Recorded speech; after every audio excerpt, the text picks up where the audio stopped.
آنکھیں بند ہیں لیکن سب کچھ دکھ رہا ہے. تمہاری سانس رک گئی ہے لیکن تمہارا دل ابھی بھی اپنے آخری پلوں کا حساب لے رہا ہے. روم میں سب لوگ روتے جا رہے ہیں لیکن تم ان کے رونے کی آواز نہیں سن پا رہے. تم انہیں محسوس کر رہے ہو. And suddenly it happens. That one silent moment, the moment your soul leaves your body. کسی نے کہا تھا death doesn't take permission. وہ بس آتی ہے بالکل اس وقت جب تم سب سے کم ریڈی ہوتے ہو. قرآن میں اللہ فرماتا ہے كل نفس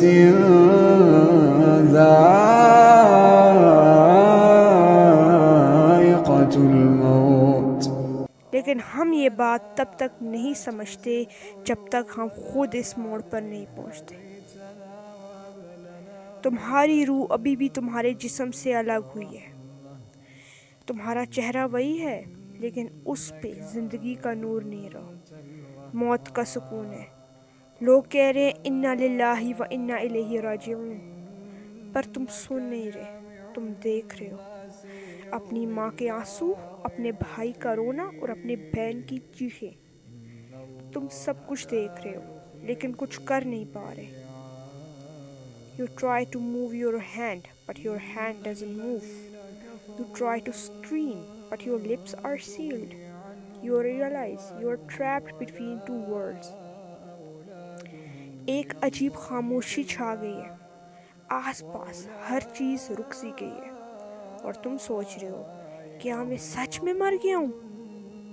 پھر ایک لمحہ آتا ہے جب تمہارے سامنے دو فرشتے کھڑے ہوتے ہیں. ان کے چہرے سے روشنی نکل رہی ہوتی ہے لیکن آنکھوں میں سکون اور سختی دونوں ہوتی ہے. ایک فرشتہ کہتا ہے O pure soul, come out towards forgiveness and mercy of your Lord. اگر تم مومن ہو.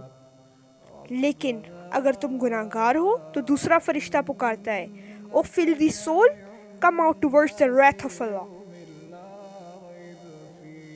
اور اس لمحے روح یا تو آسانی سے نکلتی ہے بالکل جیسے پانی مشک سے نکلتا ہے، یا پھر وہ الجھ جاتی ہے جسم کے ہر حصے میں جیسے کانٹے بھرے کپڑے میں سے روح کھینچی جا رہی ہے. تمہاری آنکھوں کے سامنے اندھیرا چھا جاتا ہے. ایک عجیب درد، عجیب خوف. تم پہچان نہیں پا رہے کیا یہ حقیقت ہے یا خواب ہے. This is the moment every human fears.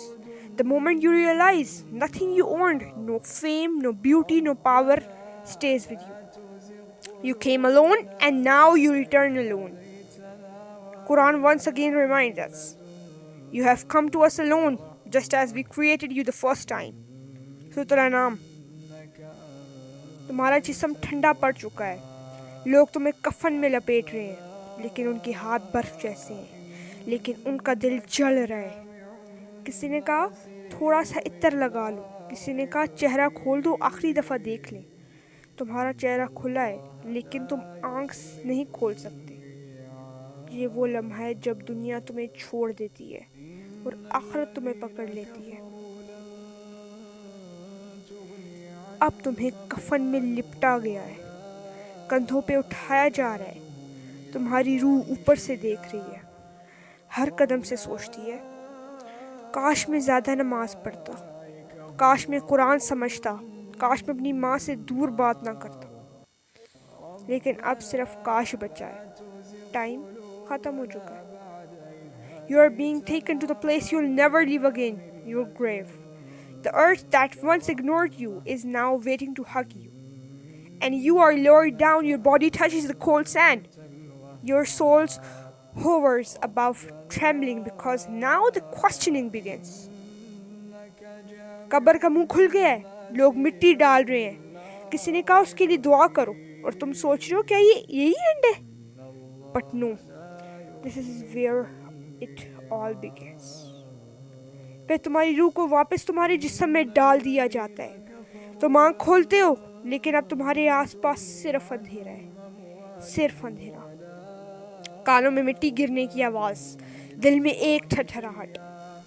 اور پھر ایک دم سے زمین ہلا دینے والی آواز، من ربک، کس نے تجھے پیدا کیا تھا؟ یہ سوال صرف زبان سے نہیں، روح سے جواب مانگتا ہے۔ اگر تمہاری زندگی اللہ کے ذکر میں گزری تھی تو جواب آسان ہے، لیکن اگر تم نے دنیا کو اپنا مقصد بنا لیا تھا تو زبان بند ہو جاتی ہے۔ You try to say Allah, but your lips tremble. You try to recall the players you skipped, the lies you told, the people you hurt, and you realize you brought nothing with you. فرشتے پوچھتے ہیں، من دینوں کا، تیرا دین کیا ہے؟ ما تقول فی ھذا الرجل، اس شخص کے بارے میں کیا کہتا تھا؟ محمد صلی اللہ علیہ وسلم کی بات ہو رہی ہے۔ اگر زندگی میں سنت سے منہ موڑ لیا تھا تو اب جواب دینا مشکل ہے، اور اگر دنیا کے لیے جھوٹ بول کر زندگی گزاری تھی تو اب سچ سے بھاگنا ممکن نہیں ہے۔ This is the interrogation that never ends until the angels seal your fate. If you write yes, your grave expands, a window open toward paradise. Fragrance fills the air, peace descends. But if not, your grave tightens, darkness grows heavier, and fire flickers beneath the earth. قبر بولتی ہے، میں دنیا کا سب سے اکیلا گھر ہوں۔ اگر تو میرے لیے تیاری کر کے آیا ہے تو میں تیرے لیے رحمت بن جاؤں گی، اور اگر تو خالی ہاتھ آیا ہے تو میں تیرے لیے عذاب بن جاؤں گی۔ Every sound fades, your name disappears from the world, but your deeds, they echo there. Quran warns, on that day, neither wealth nor children will benefit except one who comes to Allah with a pure heart. سورہ شورا۔ آپ کا mobile, آپ کی کار، آپ کا گھر، سب وہی رہ گیا، اب صرف عمل رہ گیا ہے، اور وہ بھی اب لکھا نہیں جا رہا، اب بس پڑھنا باقی ہے۔ یہ صرف موت نہیں ہے، یہ واپسی ہے، ریٹرن ٹکٹ، جہاں کوئی فیک پاسپورٹ نہیں چلتا۔ آنکھ کھول لو، ابھی بھی وقت ہے، کیونکہ اگلا سین اور بھی ڈارک ہے۔ Listen carefully, because maybe this isn't someone else's story. Maybe tonight, it's yours. Imagine کریں، آپ کا موبائل بج رہا ہے، unread messages آپ کا ویٹ کر رہے ہیں، اب آپ کی روح کے سوال ہو رہے ہیں۔ Imagine your last scroll, your last sin, your last heartbeat. This world will forget you faster than you think, but it's hereafter, it never forgets. So, اس سے پہلے کہ تم دفنائے جاؤ، اس سے پہلے کہ مٹی کی ایک مٹھی تمہارے اوپر گرے، اس سے پہلے کہ تمہارا نام صرف ایک یاد بن کر رہ جائے، return to Allah. Cry to him tonight. Repent before that breath becomes your last. Because one day soon, someone will cover your face and whisper, Inna lillahi wa inna ilayhi raji'un. And that moment will not wait.